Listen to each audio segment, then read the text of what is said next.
In the spring of 1848, that kind of silence fell upon Bellview Convent. For nearly a century, Bellview had stood on the outskirts of Harrowfield village. Its whitewashed walls were the first thing travelers saw as they crested the northern hill. A place of devotion, of discipline, of peace, or so it was meant to be. But that spring the bells no longer rang. The villagers said the hymns stopped first, then the voices, then even the sound of the old wooden gates opening. By the time word reached the diocese, Bellview had been swallowed whole by a silence no wind or bird dared break. And so Father Elias Morton was summoned. He arrived on a pale morning, his boots crunching against the gravel path as he approached the convent. Elias was not a man easily unsettled. He had walked battlefields, heard confessions from men drenched in blood, yet the air around Bellview was different. Still, yes, but not the stillness of peace. It was heavy, waiting, like the hush that falls before a cry. No birds sang, no leaves stirred. Even the horses that had carried him from Harrowfield refused to tread closer than the gate. He was forced to dismount and continue alone, rosary clenched in his hand. The gate swung open with no resistance, though the iron was cold as bone. Elias paused, listening for any sign of life within, but the only sound was his own breathing, amplified, as though the convent itself were listening back. Inside, the gardens lay wild, unkept for weeks. Herbs that once scented the air with lavender and rosemary now sagged, brittle and grey. He could almost imagine the faint outlines of women tending them, bent shoulders, veiled heads, but the visions dissolved into empty air. The chapel doors gaped open. Elias stepped across the threshold, and there it was again. Silence. So complete, it seemed unnatural. The villagers had whispered warnings to him before his journey. They said the nuns had not left, not in the way men understood leaving. They said the sisters had one by one stopped speaking, their mouths forming prayers that made no sound, until they vanished entirely. Only one of them, Sister Agnes, had been different. She was afraid, the Bacocep's wife had told him, her voice trembling. The others walked like they were in a dream. But Agnes looked back. She was the only one who seemed to know what was coming. It was with Agnes that Elias's thoughts lingered now as he paced the empty pews. The youngest novice, barely more than a girl. What had she seen in those final weeks? And where had she gone? The altar candles were burned down to stubs, wax hardened into pale rivers along the stone. A chalice lay tipped on its side. A thin line of wine dried dark across the cloth, signs of haste, or perhaps abandonment. Elias knelt, tracing his fingers over the grooves in the stone floor. Scratches, faint but deliberate, circled the altar's base. Not vandalism, not an accident. They were marks carved by hands desperate to say something without words. He whispered a prayer beneath his breath, though even he noticed how muted it sounded in the vast space, as though the walls themselves swallowed his voice whole. Bellview had always carried a shadowed history. Long before the convent was raised, the land belonged to a colonial settlement, a settlement that never survived its second winter. Some said famine claimed them. Others swore the settlers turned on one another, driven mad by whispers in the dark. The few records that remained told of strange afflictions and of voices that ceased. The church, centuries later, had chosen to sanctify the ground by building Bellview upon it, a gesture of triumph over superstition. But in Harrowfield, the villagers never forgot. They said the soil beneath Bellview was hungry, that every hymn sung there was just another way to keep it at bay. Elias explored deeper into the convent. The dormitories smelled of dust and damp wool. Beds were neatly made, sheets folded, as though the sisters had intended to return. But every pillow bore the same mark, a deep hollow pressed long into the fabric, as though someone had lain there listening, unmoving, for hours on end. A psalter lay open on one cot, its pages warped with moisture. Elias traced the words, though his throat tightened as he realized what was wrong. The ink had faded. Not from age, but from something else. Not a single line remained legible, as if the very letters had been swallowed off the page. Room by room, the silence thickened. In the refectory, dishes remained at place. Bowls of porridge turned to mold. In the library, volumes lined the shelves, but when Elias opened them, many pages had been torn away, leaving jagged scars where scripture had once been. And always he felt it, that watching quiet, he thought again of Sister Agnes. The villagers remembered her pale face, her trembling hands as she carried bread to the market weeks before the disappearance. She tried to speak, they said, but the words caught in her throat, like she was choking on something we could not see. One shepherd swore he had heard her whisper to the crucifix in the market square, "It is not God who listens here." Elias pressed on, carrying that phrase with him. At last he reached the cloister, where ivy had begun to creep unchecked across the stone. He paused in the center, heart heavy, eyes searching for anything that might break the veil of absence. And then he heard it. Not a voice, not exactly. It was more like the echo of breath against glass, a single exhale, faint, near the edge of hearing. He turned sharply. The cloister was empty, yet a chill ran over his spine. He whispered, "Agnes?" Silence answered, but he felt, no, he knew that someone had been there, just beyond reach. Night fell before Elias left the convent grounds.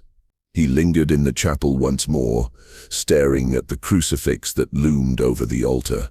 Its face seemed darker in the candlelight, shadow pooling in the hollows of its carved eyes. He closed his eyes and prayed, not for the nuns' souls, but for strength to remain steady in a place where faith felt thinner than air. When he opened them again, his breath caught. Across the stone floor, written in what looked like ash, was a single phrase, "Do not listen." He froze, every nerve alive with dread. The letters were jagged, hurried, the strokes of a hand fighting to leave a warning before it too was silenced. Elias stared until the words blurred, and the silence seemed to close in around him like a noose. And so begins the story of Bellview, a convent where women of devotion vanished, one by one, until only echoes remained, where silence grew louder than song, and where one young novice, Sister Agnes, may have held the key to what truly devoured them. But what kind of silence was this? The silence of God turning away, or of something else stepping in to take his place? Tell me, if the voices of the faithful could be stolen in a single breath, what would stop yours from being next? Morning in Harrowfield came not with birdsong, but with the creak of shutters and the muttered prayers of villagers who lived too near Belleview's shadow.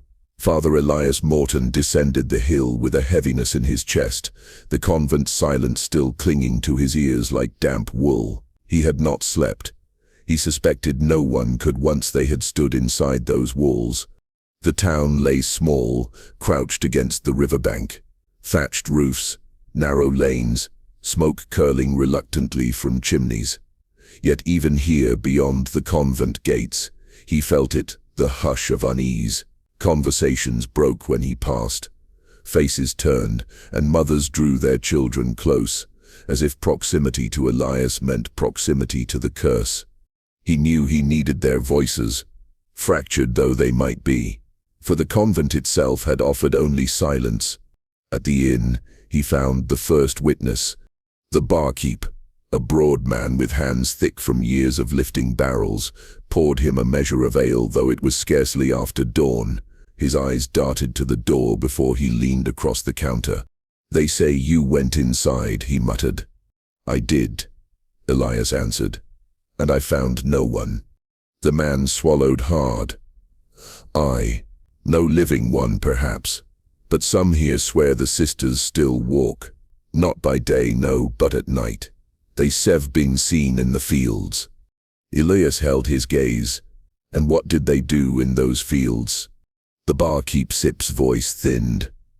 They walked, just walked, their faces blank as wax, eyes straight ahead, like cattle driven to slaughter.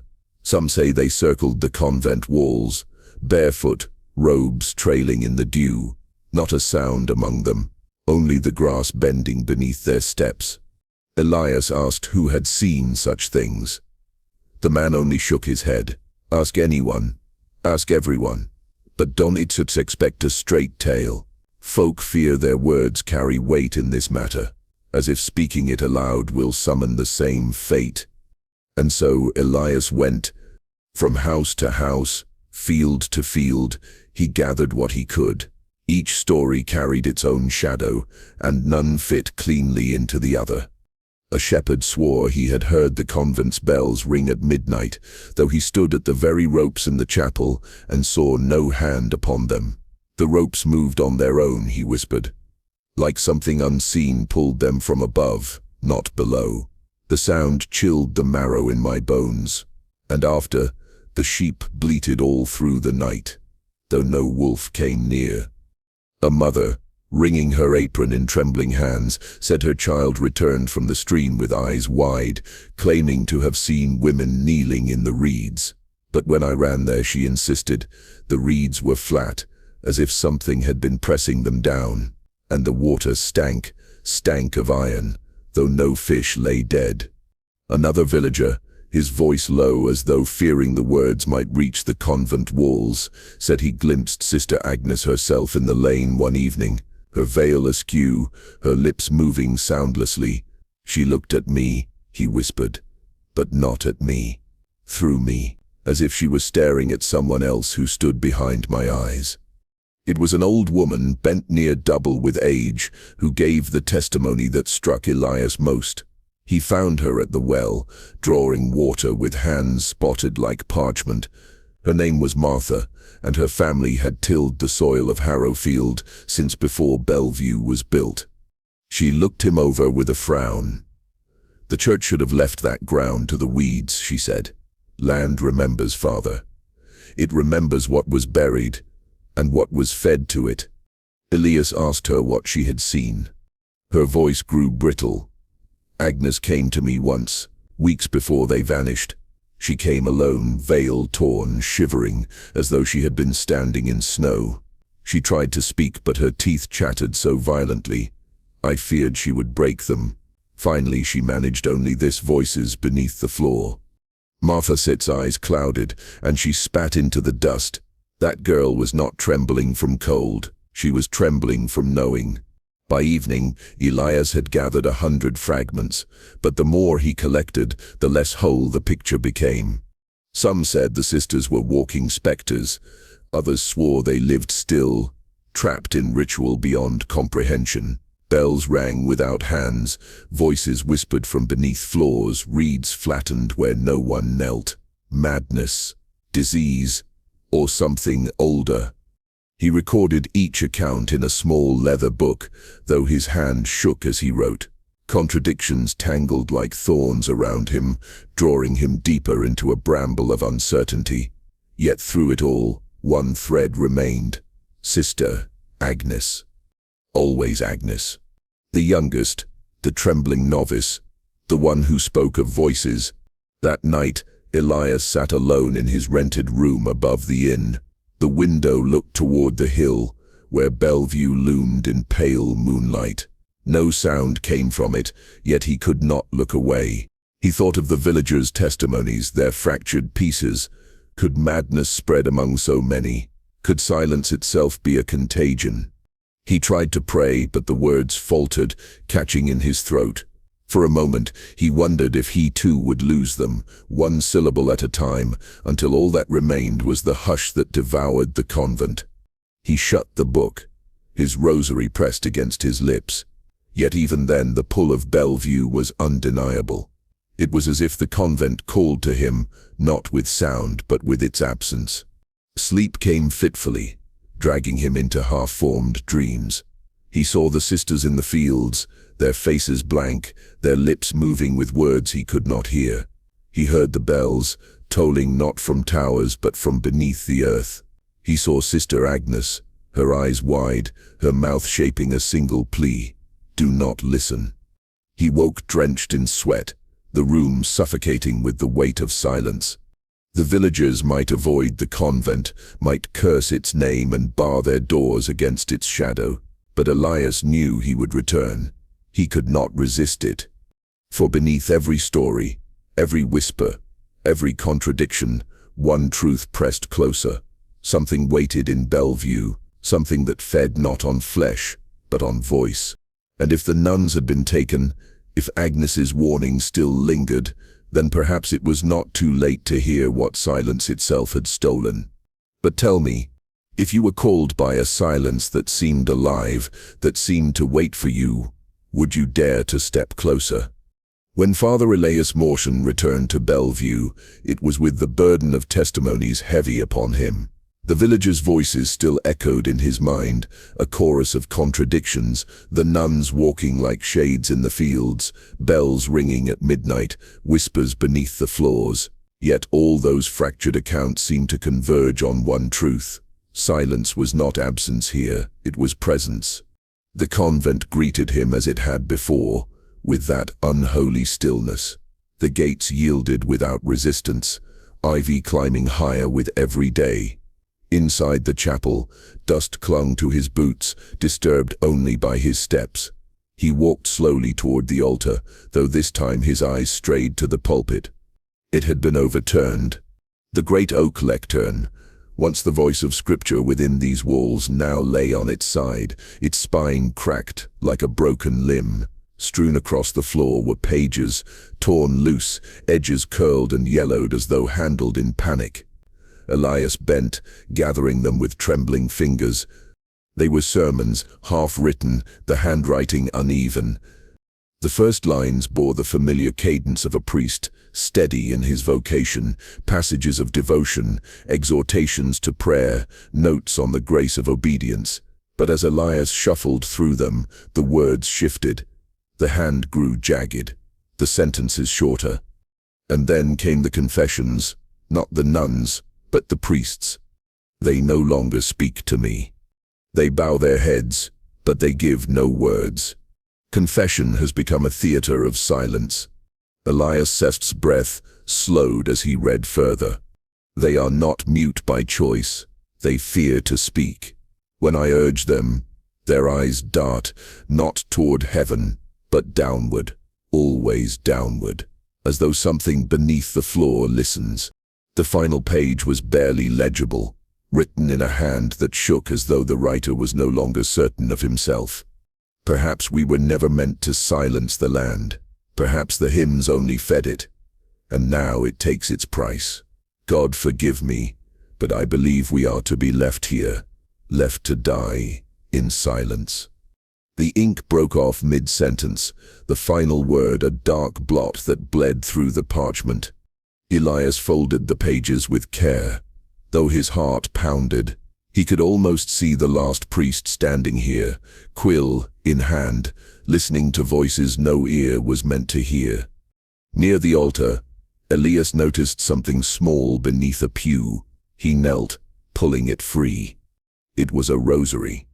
The beads were worn, as though worried over in restless prayer. The crucifix, once silver, had tarnished to black. But it was not the wear that struck him, it was the stain. Along the beads, in the grooves where fingers had passed, was a dark residue, rust, perhaps, or dried blood. His throat tightened as he turned it over in his palm. He knew this rosary. He had seen it once months ago, when the diocese sent reports of Belleview's novices. Sister Agnes had been given this rosary when she took her first vows. Elias closed his hand around it. The youngest sister, the one who had trembled, the one who whispered of voices, her prayer beads lay discarded here, abandoned in silence. Night descended as he remained in the chapel, the walls pressing closer with every shadow. He lit a single candle and set it by the altar, unwilling to let the dark swallow him whole.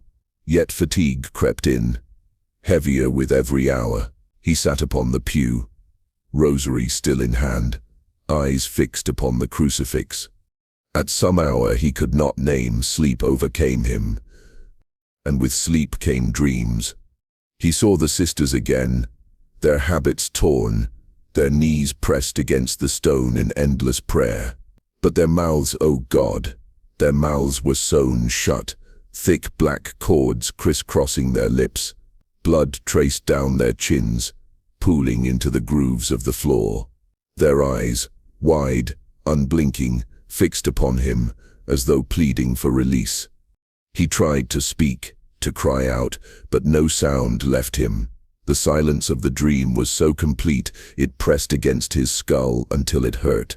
And over that silence, faint, like an echo buried in walls of stone, came the sound of chanting, not hymn, not prayer, but something older, syllables broken, tones jagged, words that clawed at the edges of his soul. The sisters' sewn mouths moved in unison, blood staining the chords. The chanting grew louder, though no voice should have been able to produce it. And then he saw her, Sister Agnes, standing apart, her lips unstained, her eyes brimming with terror. She raised her rosary, not to pray but to warn, her mouth opened wide, straining against silence. Do not listen. The words rang clear in the dream, though all else was muted. Elias woke with a start, his candle long since burned to wax. The chapel was black, shadows thick as tar across the pews. His heartbeat thundered in his ears as he realized the dream had not fully left him. For in the distance, faint but unmistakable, he still heard it, chanting, a low, rhythmic murmur that seemed to rise from the floorboards, pulsing through the stone like breath. He rose slowly, clutching the rosary, every step toward the altar weighted with dread. The sound did not falter. If anything, it grew clearer, the syllables harsh, jagged, pressing into his skull. He whispered a prayer, though it faltered halfway. His lips felt stiff, the words sluggish, as though they resisted forming. And then as suddenly as it began, the chanting ceased. The silence rushed back, heavier than before.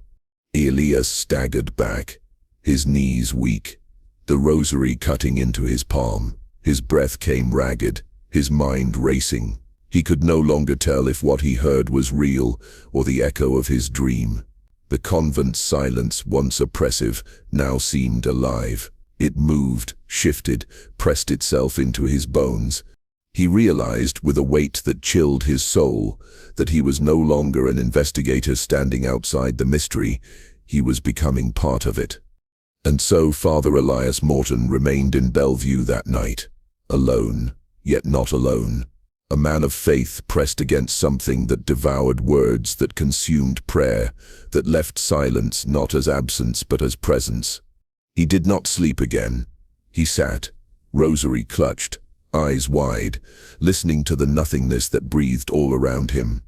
But tell me, if silence itself began to chant, how would you know whether the voice you heard was your own, or something that had already taken it from you? When Father Elias Morton descended once more into Harrowfield, dawn was only a pale suggestion across the hills. The night he had spent in Belleview's chapel had left his face drawn, his eyes shadowed. He carried Sister Agnes's rosary in his pocket, the beads pressing sharply against his thigh with every step, a reminder that he had not dreamed everything. Yet the village was no refuge. Something had shifted here too. The first to meet him were two parents standing at the threshold of their cottage, their hands clutching each other with quiet desperation. At their feet stood their children, a boy and a girl, neither older than 8. They did not smile, they did not speak. Their eyes, once bright, now stared past Elias as though he were nothing more than a shape in the air. "They've not said a word in 3 days," the mother whispered, her voice cracking. "Not even when I beg them. Not even when I weep." She clutched the boy's shoulders and shook him gently, but his gaze did not break. His lips remained still. "They just listen," the father added, his knuckles white against the doorframe. "Listen to what we cannot hear." Elias felt a chill run the length of his spine. He leaned down, meeting the children's eyes. Their pupils were wide, reflecting the morning light like mirrors. He whispered a prayer over them, though the words tasted brittle, uncertain. Neither child flinched. Neither child blinked. When he rose, the parents' faces were pale with expectation, but Elias had no answer for them. Only the silence of his own doubt. By midday, further signs had gathered. The livestock that once grazed freely near the convent fields now balked at their fences.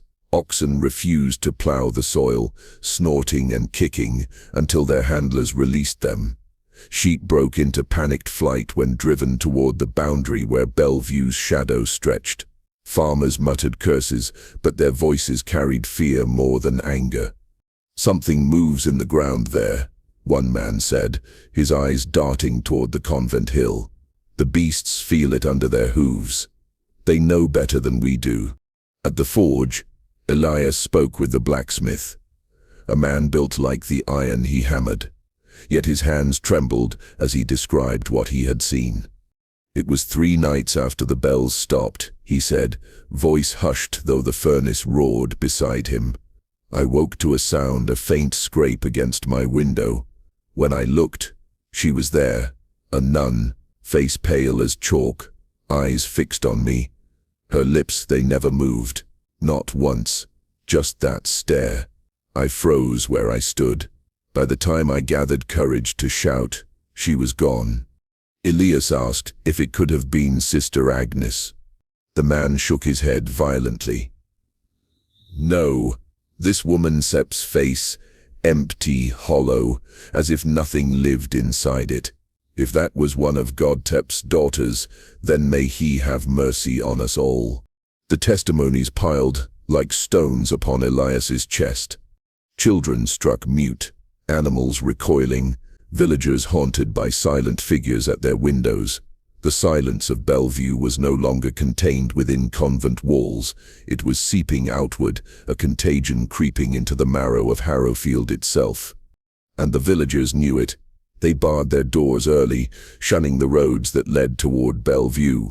Fires burned longer at night, as though flames could keep quietude at bay. Even laughter, once heard in the square, had thinned to nothing more than whispers. The fear was no longer of the convent alone. The fear was of silence itself, living, spreading, seeking more mouths to still.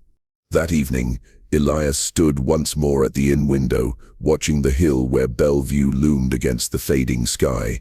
His mind replayed Sister Agnes Sisp's words, passed from trembling lips to the villagers who still dared remember, voices beneath the floor. What had she meant? What lay beneath the convent that even silence could not hide? The sermons he had found, the priest's frantic hand returned to him now, the sisters' refusal to confess, their eyes darting downward, their terror unspoken, always downward. Elias pressed the rosary to his lips, beads biting against his skin. He thought of the dream, the sewn mouths, the chanting that rose from nowhere, the plea not to listen. Perhaps it was not madness. Perhaps it was not contagion.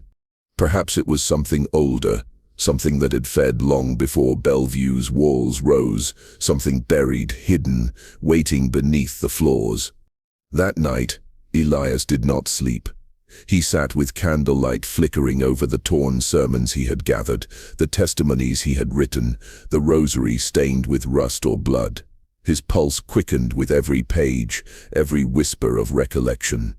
The silence in Bellevue was not natural. It was not the absence of sound. It was a hunger that had been fed for centuries, first with settlers, then with nuns, and now it reached beyond, toward the village itself. Elias's breath trembled as he understood what must be done. If there were voices beneath the floor, then he must hear them. If something had been buried, then it must be unearthed. For if the silence was allowed to spread further, it would not stop at Harrowfield. It would claim them all. And so Father Elias Morton resolved himself. He would return to the convent once more, not to pray, not to mourn, but to descend to find what lay hidden beneath Bellevue and to face what silence itself guarded. But tell me, If the ground beneath your feet began to whisper, would you dare to dig, knowing you might uncover something that never wanted to be heard? Elias had long believed that silence was the language of Bellview. The convent stood on the northern cliffs like a pale stone relic, its spires straining toward a heaven that seemed to turn its face away. For years he had heard whispers about the sisters who resided there, women who prayed without voice, who never allowed a hymn nor confession to escape their lips. The villagers below said they had taken a vow of silence, that it was penance, discipline, devotion, yet the walls themselves seemed too heavy with quiet, as though the silence were not chosen but chained. When the storm of that autumn night split one of the chapel beams and opened a wound in its rotted flooring, Elias felt a pull he could not explain. The air itself seemed to thrum beneath the chapel, as if the earth had swallowed a bell, and it was still faintly ringing in the dark. Lantern in hand, he pried at the boards with a crowbar until the wood gave way, coughing dust like ash. What lay beneath was not a crawl space, nor the foundation stones of a holy house, but the mouth of a stairwell descending into blackness. Each step creaked beneath his boots, but the stone beneath was older than the convent itself. Moss lined the walls, yet here and there his lantern caught sight of markings carved into the rock, grooves cut with tools long before these walls had known mortar. They were symbols. Elias could not name intersecting circles, lines that bent inward like shackles, crosses that seemed to cage themselves rather than bless. His heart pressed harder with each glance. These were not Christian carvings, nor even pagan as he had seen in books. These were symbols of suppression, of restraint, of something buried yet restless. The stair ended in a crypt hollowed from raw stone. The air was damp, heavy, and pungent with the odor of earth, and something older, something dry like the memory of blood. His lantern washed the chamber in trembling light. Bones lay scattered across the ground, not arranged in coffins, not stacked in ossuaries, but discarded in heaps, like offerings thrown to the base of an altar. Femurs, ribs, skulls with gaping mouths, silent witnesses to whatever had been bound here. Amid the bones were remnants of iron, chains shattered at their links, and small bells with tongues broken out. Elias lifted one, its surface green with age. When he shook it, no sound came. The silence clung to the bell as though it had been severed from its purpose, condemned never to ring again. He thought of the sisters upstairs, mouths closed, eyes always averted. Was there silence? Another kind of broken bell. His lantern found a stone plinth at the crypt sept's center. Upon it lay fragments of a journal, its pages curled, half-burned. Elias brushed away ash and squinted at the ink that remained. The words trembled as he read, as if the writer's hand had been guided by fear rather than thought. They begged for the walls to rise higher, not sanctuary but seal. Silence demanded, silence paid. Another passage, the voice beneath. No sermon can drown it. No prayer can answer it. Only silence keeps it. Only silence binds. Elias felt the marrow in his bones grow cold. He looked around at the carvings again, at the chains, at the mute bells. This place had not been built to honor God. It had been built to contain something. The convent above was not a holy refuge, but a lid on a well of dread, a prison to smother whatever dwelled below. The nun's silence, he now saw, was not a vow of devotion. It was an imposition. A muzzle forced upon them as surely as the tongues torn from bells. He thought of Sister Agnes, the eldest of them all, whose eyes seemed always to plead though her lips never moved. He remembered the way her hand trembled once when she traced the sign of the cross in the air, stopping short as though afraid to complete it. He had thought her frail. Now he wondered if she had been warning him, begging him to remain ignorant. The journal sips, last surviving words swam into focus under his light. If the seal breaks, if one voice calls out, the silence ends, and with it, the world above. The flame of his lantern flickered. Elias stood frozen in the stillness of that crypt. surrounded by bones, mute bells, and chains that no longer held. The silence pressed on his ears so hard he thought he might hear his own blood moving. The convent was not a house of God. It was a lock, and what it locked away had demanded offerings for centuries. Bellevue was never a sanctuary. It was a prison, and the prisoners had never been the nuns. Elias staggered back toward the stairs, clutching the journal fragment. His thoughts roared louder than the silence, louder than the storm above. If the sisters had been made keepers of this silence, then every whisper in the village, every hushed prayer, every refusal to speak was not reverence but survival. The truth was heavier than faith, heavier than stone. For the first time, Elias understood the terror that had shaped Bellevue. He also understood the danger of what he now carried.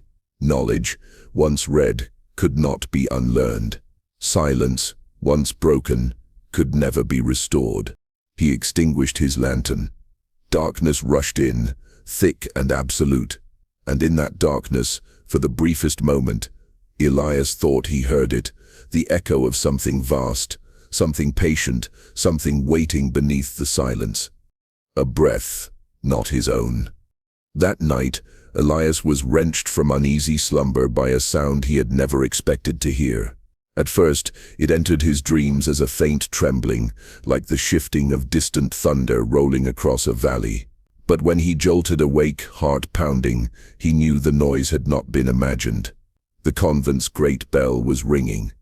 It began as a deep toll, slow and deliberate, each reverberation pushing through the stone bones of the building, rattling its age-cracked glass and worn rafters. Elias lay still in his narrow cot, breath quickening. He remembered the words of the journal he had uncovered that very afternoon, the revelation that this place had never been founded as a refuge of faith, but rather as a prison, a seal against something unspeakable. For centuries the bell had hung silent, rust clinging to its iron lip, its rope rotted away to threads. No mortal hand could have coaxed such a sound from it. And yet it rang. He rose barefoot upon cold stone, and each peal seemed to press against his chest like an invisible hand. The air shivered with resonance almost metallic, as though every wall, every floorboard of Bellevue carried the vibration. He knew he should flee, that he should put as much distance between himself and that tower as his strength would allow, but another force pulled him upward, some mixture of fear and compulsion, dread and duty. He needed to see who or what had roused the silence of centuries. The stairwell leading to the bell tower spiraled tightly, the stones damp with centuries of neglect. His lantern quivered in his hand, its flame swaying with the heavy draughts that whistled down from above. As he climbed, the sound grew unbearable. Each toll echoed within his skull, reverberating not merely in his ears, but in the very marrow of his bones. He thought of the chains he had uncovered, the crude symbols of binding and suppression. The bell had been a tool once, not of worship, but of warning or of imprisonment. At last he reached the narrow landing just below the belfry. The door hung ajar, its wood swollen with dampness. Elias pushed it open and was greeted by a scene both terrifying and impossible. The bell swung violently from its rust-ridden supports, though no rope dangled from its clapper. No hand guided it, no human arm pulled its weight, and yet it moved with dreadful purpose, each arc unleashing another thunderous cry across the convent and beyond. Elias staggered forward, clutching the railing, his lantern nearly slipping from his grip. The flame guttered, threatening to die, as if starved of air. His ears rang not just with the sound of the bell, but with something else, something beneath it, hidden within the resonance. He strained to listen, and realized that the toll was not alone. The air trembled with voices. At first they were faint, mere vibrations woven into the bell's roar, but soon they gathered into distinct whispers, innumerable and insistent. Murmurs rose from every crack in the earth, from between the stones of the walls, from the very dust that carpeted the convent's forgotten halls. It was as though the silence had been but a crust, thin and brittle, and now it fractured beneath the weight of those voices pressing upward. Elias staggered back, his heart hammering. He could not make out words, only the impression of voices speaking all at once, too many tongues for a single mind to hold. He felt his own breath stolen, his throat tightening, as though invisible fingers gripped it. He turned to flee, stumbling down the stairwell, each toll of the bell pounding against his spine like a pursuer. When he burst through the chapel's doors and out into the night air, the sound followed him, rolling across the countryside. And there, at the edge of the convent grounds, he beheld a sight more dreadful than any he had imagined. The villagers had gathered, though none had approached with torches or cries. They stood frozen in the half-light, their eyes wide, their bodies rigid as though carved from wax. Elias's lantern revealed their faces pale and twisted, their mouths open in silent screams. Not a sound issued from their throats, though their jaws hung unnaturally wide, strained beyond comfort. They seemed not to breathe. Their silence was not the silence of choice, nor of awe. It was silence imposed as final and absolute as death. Elias staggered toward them, whispering their names, pleading for them to move, to answer, but none stirred. Their eyes rolled toward him with desperate recognition, their bodies unmoving, their silence total. A horror deeper than fear struck him then. For years, perhaps for centuries, this convent had pressed its silence outward, containing what lay beneath. Now, with each toll, the boundary weakened. The bell no longer guarded. It summoned. And then, as suddenly as it had begun, the ringing ceased. The final toll shuddered into the distance, leaving in its wake a void so profound it seemed to devour even the rustle of leaves or the cry of night birds. Elias's ears strained for any scrap of noise, the chirp of insects, the whisper of wind, but none came. The silence that followed was worse than the sound itself, heavy and suffocating, a presence rather than an absence. He turned back toward the tower, where the bell now hung still, its arc frozen mid-swing, as though no motion had ever stirred it. But Elias knew what he had heard, what he had felt, the voices rising, the murmurs pressing against the veil that held them. He knew too what he had seen in the faces of the villagers, an enforced silence, one that mirrored the centuries of voicelessness imposed upon the nuns of Bellview. The seal had been broken. He stood there trembling, lantern flickering low, as comprehension dawned. The convent had been no sanctuary. The prayers had not been offered to God but to something far older, something that demanded silence as its tithe. The nuns had not chosen their vows but had borne them as shackles. And now, after centuries of restraint, the bindings had weakened. The bell was no longer the jailer, it was the herald. Something long buried was rising. The descent was no longer a choice. Elias felt it in the marrow of his bones, that tug, that inexorable gravity pulling him back down into the earth's throat. The stairwell swallowed him, the torches sputtering against the damp air, their flames quivering as though in dread of what lay below. Each step downward bled warmth from his body, until his breath rose in pallid clouds and his fingers trembled against the stone rail. The hum grew louder, a vibration that was not heard so much as endured, crawling along the surface of his skin, worming beneath it, and taking root somewhere behind his eyes. The crypt welcomed him with the breath of something buried too long. Moist stone glistened, slick with condensation, the walls sweating as though the earth itself labored. He passed alcoves lined with broken coffins. The saints painted above them blurred with mildew, their eyes eroded into blank hollows that watched nonetheless. The air was suffocating, pressed flat against his chest until each inhalation was an act of will. He wanted to retreat, to flee, but the pull of that hum left him as powerless as a moth drawn to a flame. At last he reached the chamber. He would never mistake it for a place of the dead. Though corpses were present, they knelt in rows, clad in the tattered remnants of habits, veils eaten by time, bones sharp beneath wasted flesh. Elias's heart faltered in his chest when he realized they were not corpses at all. The nuns were upright, motionless, their knees anchored to stone as though welded there by centuries. Their lips were shredded and torn, gaping as though from endless screaming or from a silence more violent than any sound. Their eyes were glazed, cataract white, yet unyielding, as if each pair stared still at the altar before them. He stifled a cry, but the sound died in his throat. The hum was stronger here, almost unbearable, crawling between his ribs, tightening the air around his skull. It emanated not from the bodies, but from beneath them, from the very floor upon which they kneeled. The ground shifted almost imperceptibly, lifting and falling, as though the chamber itself were breathing. He took a step forward, and in that instant the truth unfurled inside him with sickening clarity. These women had not been laid to rest, they had been bound, their lips torn, so they could no longer shape words, their eyes clouded so they would not bear witness to what they guarded. The convent was never sanctuary, it was a prison, and these women were not its faithful servants, but its jailers, condemned to eternal watch over the horror beneath. Elias's mind frayed at the edges.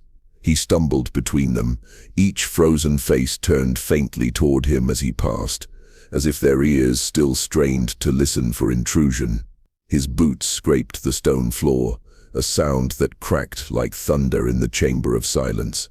The hum responded instantly, swelling until the walls seemed to shiver. He fell against the altar at the chamber's center.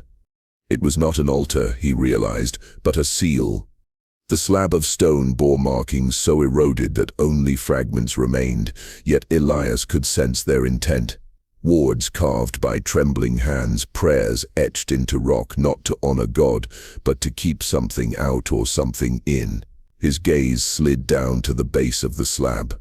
Fissures spider-webbed across its surface, thin but widening, pulsing faintly with a rhythm that mirrored the hum.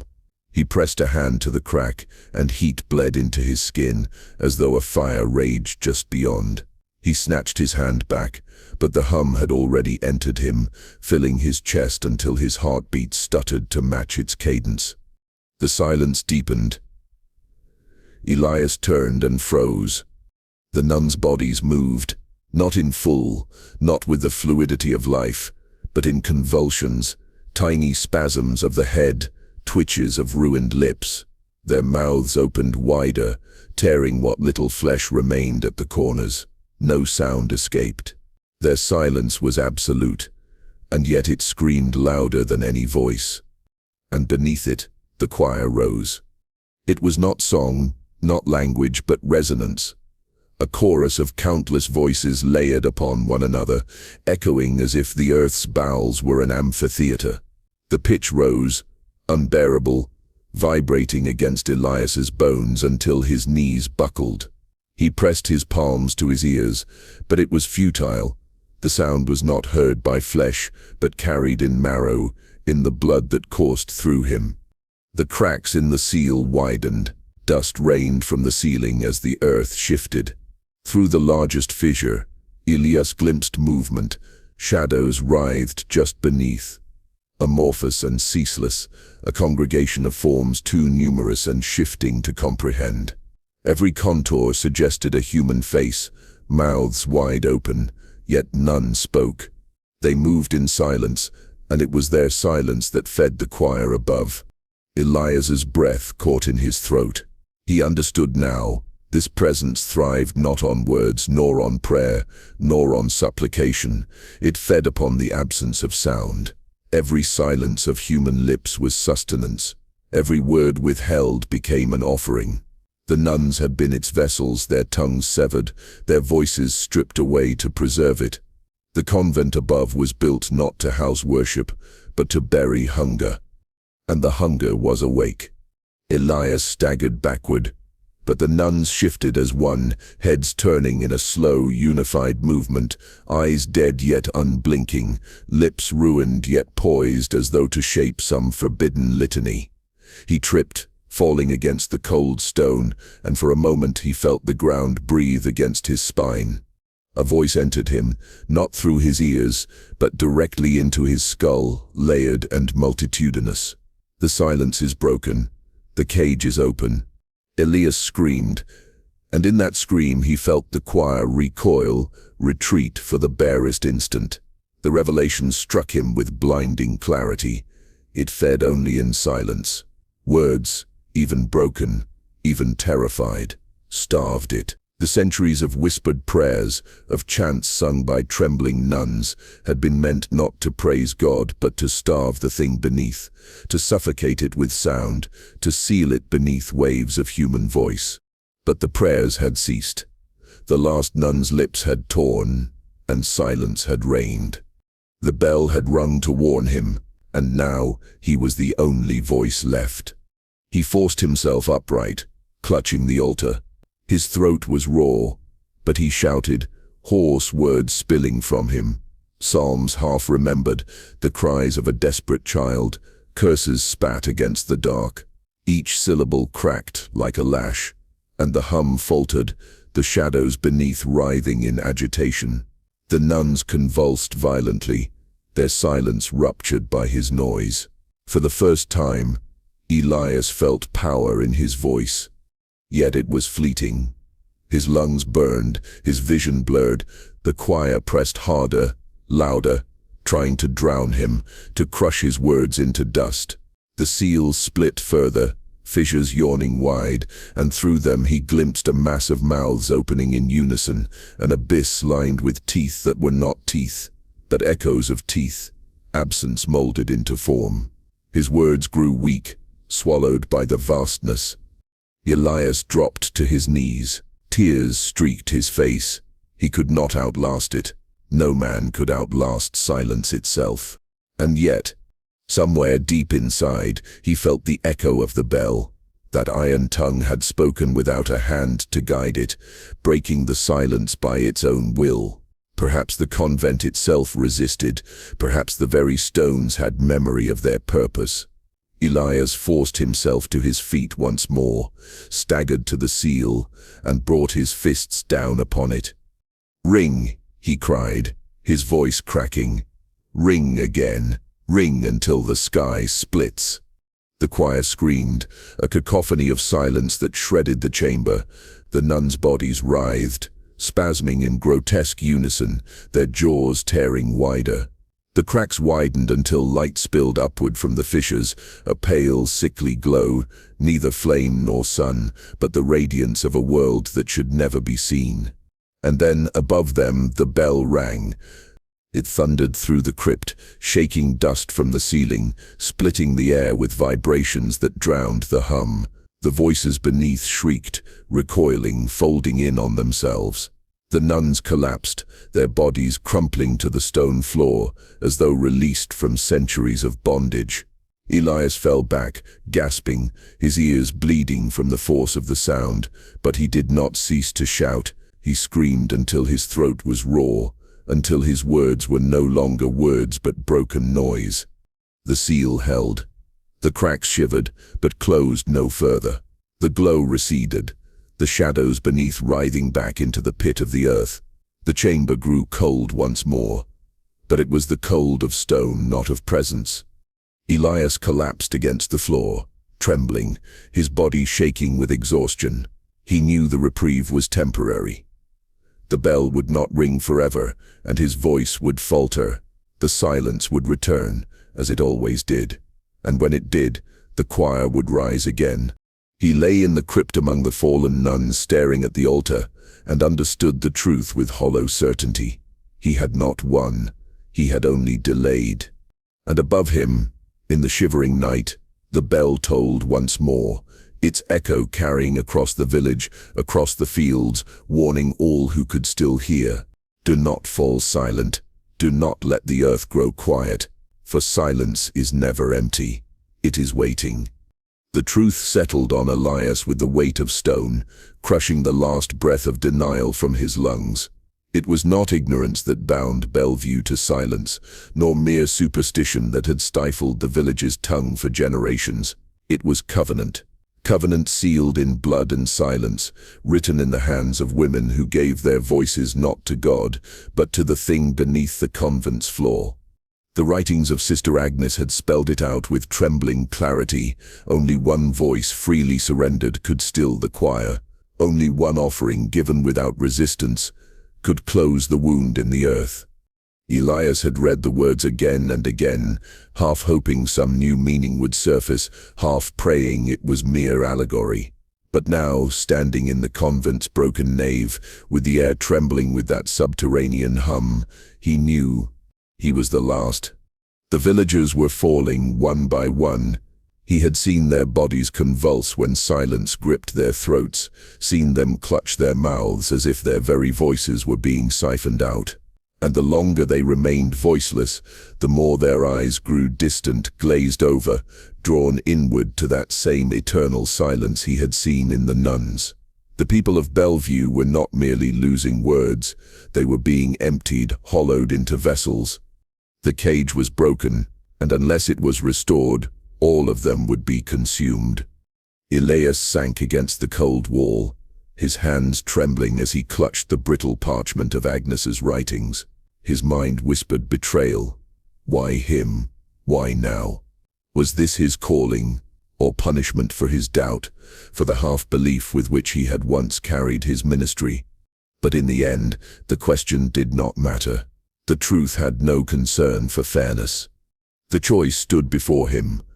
Unyielding, abandon Bellview to darkness, or give himself to eternal silence.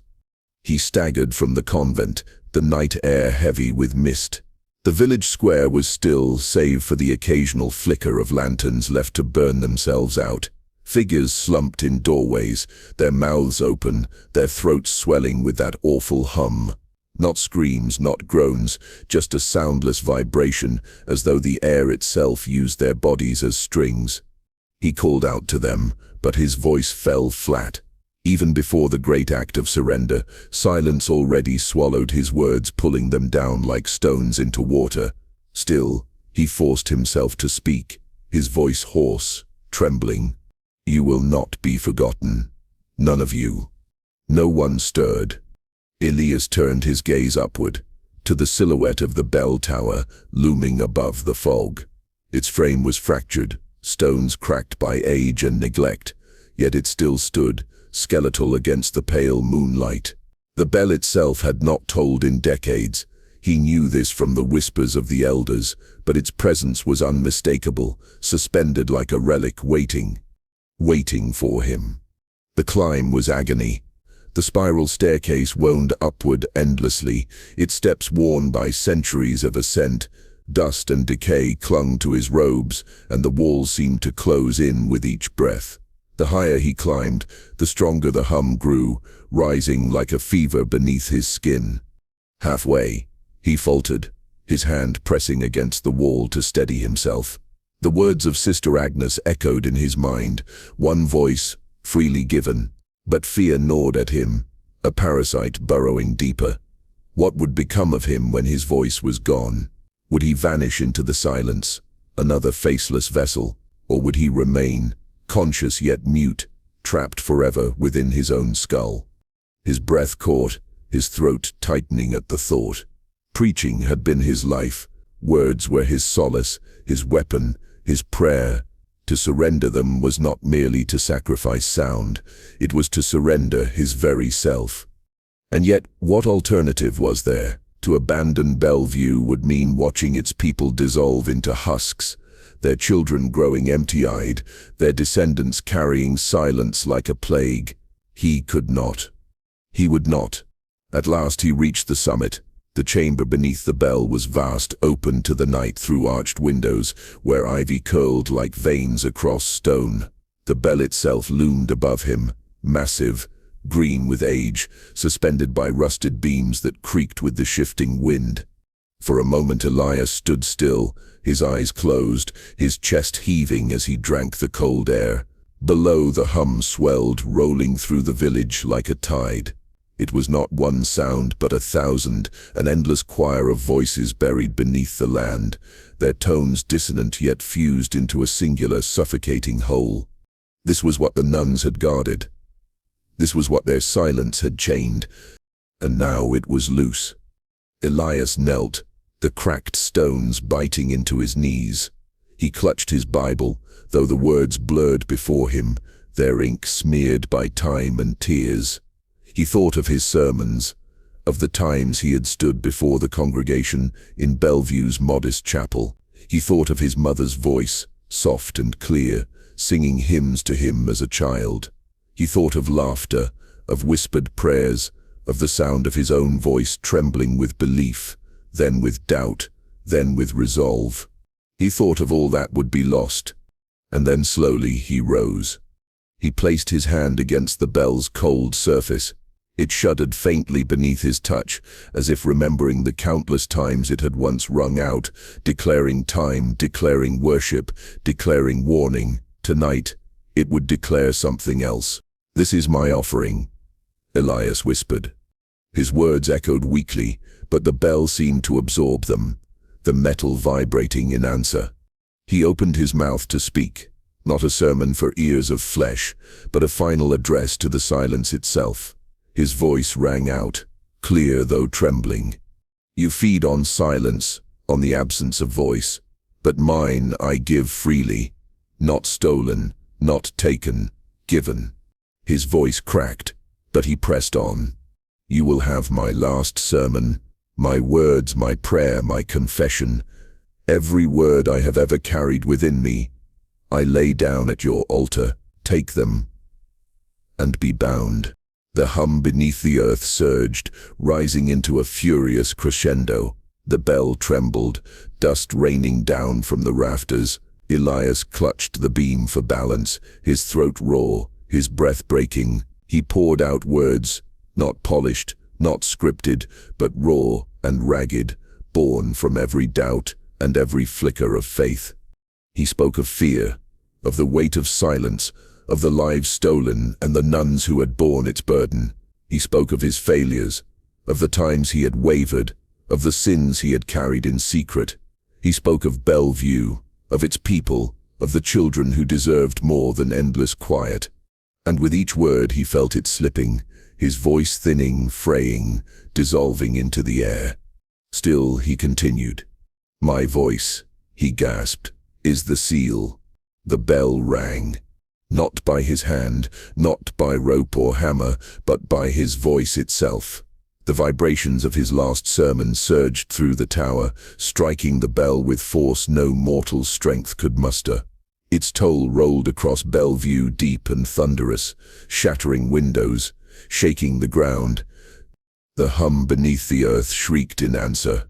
Voices collided in a cacophony that threatened to tear the night apart. But the bell's resonance swallowed them, devoured them, bending them back upon themselves.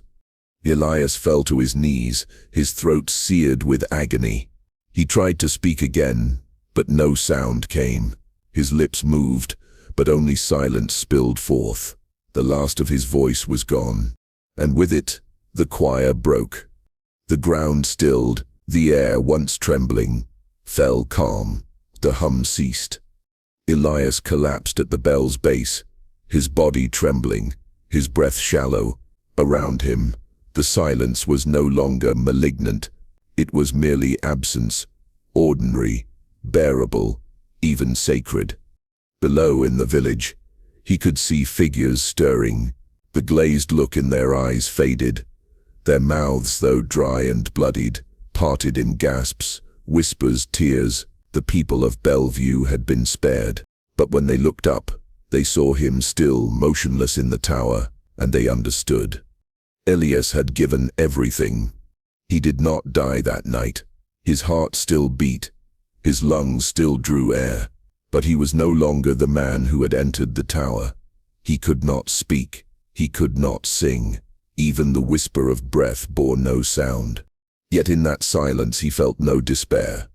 He had become the seal, the covenant renewed, the cage restored.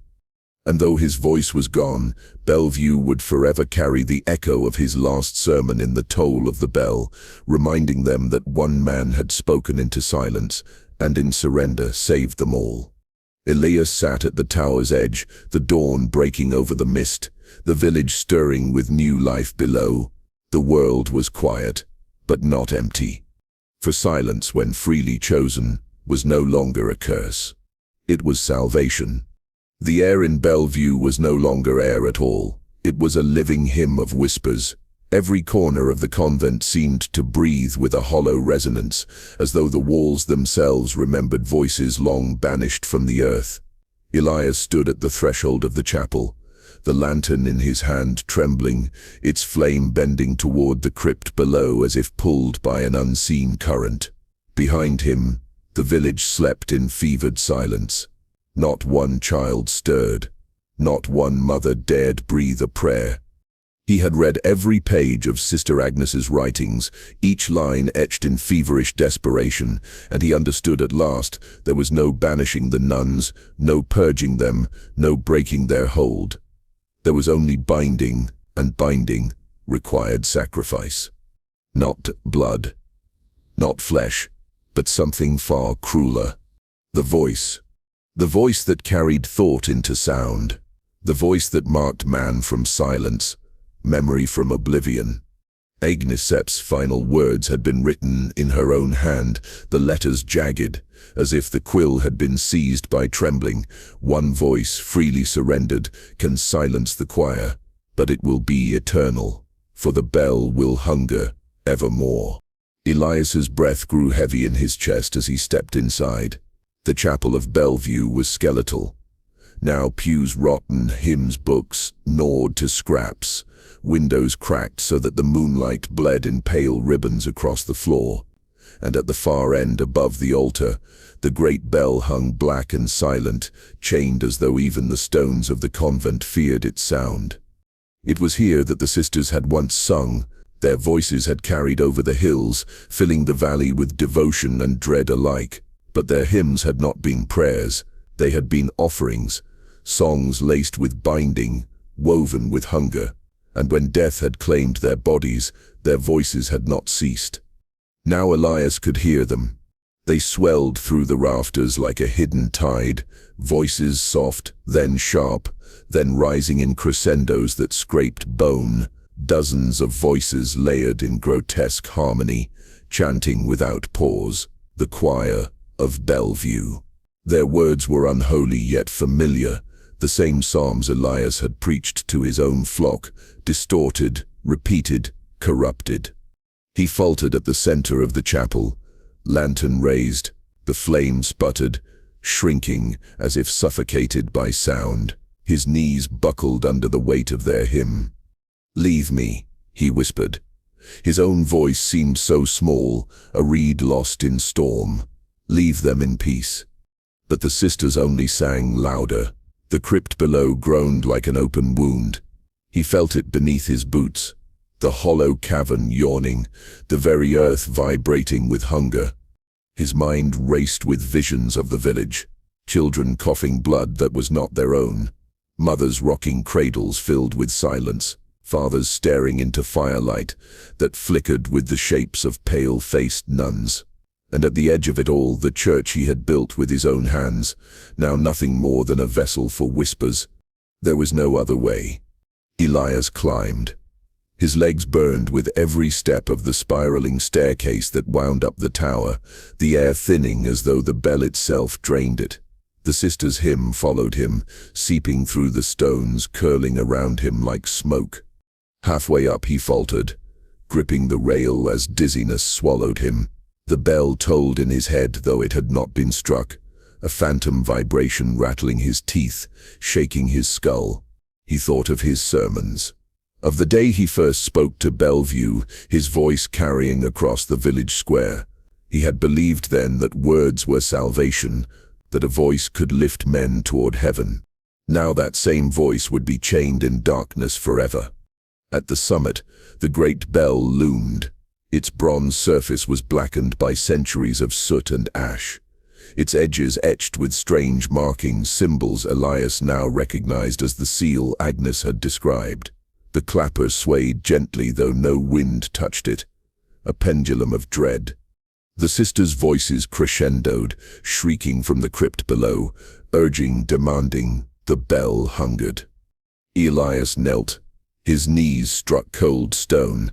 He set the lantern beside him and folded his hands, though no prayer remained in his heart. He had already given his prayers. This was something more. He drew a deep breath. And then he sang.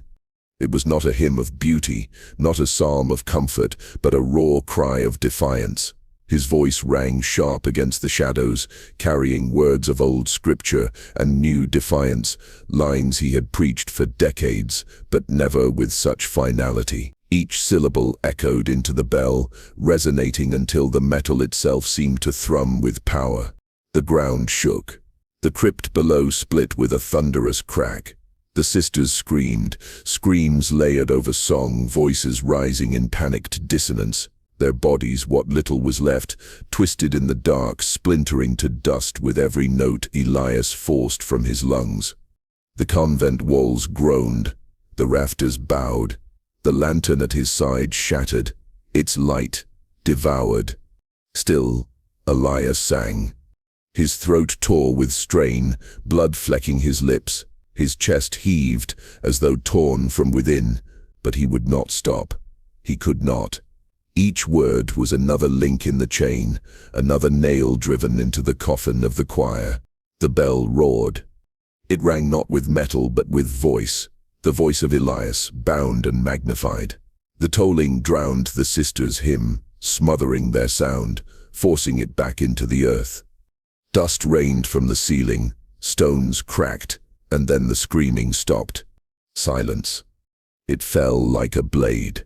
A silence so profound that Elias staggered, gasping, ears ringing in absence. His own voice faltered, then died upon his lips. He tried to speak once more, but no sound came. His throat burned with emptiness, a hollow carved clean through his being. He clutched at his neck. No voice remained. The choir had been bound and in binding had consumed his gift. Below, the villagers stirred. Children awoke, crying out, not in terror, but in life. Mothers wept. Fathers embraced their kin. For the first time in years, Bellview breathed. But Elias would never speak again. He stood, weak, trembling, gazing out from the tower window. The village lay in ruin, smoke curling from broken chimneys, fields blackened, wells poisoned. Salvation had come at a cost too great to bear. He turned once more to the bell. It hung quiet now, stilled, its hunger sated. Yet even in its silence, Elias knew it waited. It would never be safe again. He descended slowly, each step heavier than the last. When he reached the chapel floor, he found the pews collapsed, the altar split in two. But the convent stood, its bones unbroken, its silence complete. And so it would remain. Elias walked into the night. The villagers gathered around him, tears streaming, words spilling, questions rising. He could not answer. He could only bow his head. His silence was his gift. His silence was their salvation. In the days that followed, the convent was sealed. No one entered. The villagers spoke of rebuilding, of moving on, yet none dared approach the chapel. The bell tower loomed above them, black against the sky, a wound that would never heal. Elias lived among them, but he was never the same. He wrote when he could, gestures when he must, but no sound passed his lips again. Some said he still heard the whispers at night, that though the choir was bound, its echoes lived inside him, gnawing at his silence. And when at last Elias's body gave way to age, he was buried not in the churchyard, but beneath the chapel itself, at the foot of the silent bell. His last sermon, though never written, lingered in the stones. The convent fell into ruin. Moss crept up its walls, storms stripped its roof, ivy curled through its windows, yet still no one entered. For the people of Bellview knew what slept there. They knew that silence was never empty. It was only waiting. And so the years became decades. Generations passed. Bellevue itself dwindled to little more than a memory, its name whispered only in stories told by firelight. But the convent remained, a black husk against the horizon. And in time, the legend grew. They say that if you stand too long in Bellevue's chapel, where the dust of the nuns still lingers, you will hear it. Not a scream, not a hymn, but a whisper. A whisper of a man who gave his voice to silence. A sermon spoken once, and never again. And in that whisper lies the true horror, for though the choir is bound, silence itself is eternal.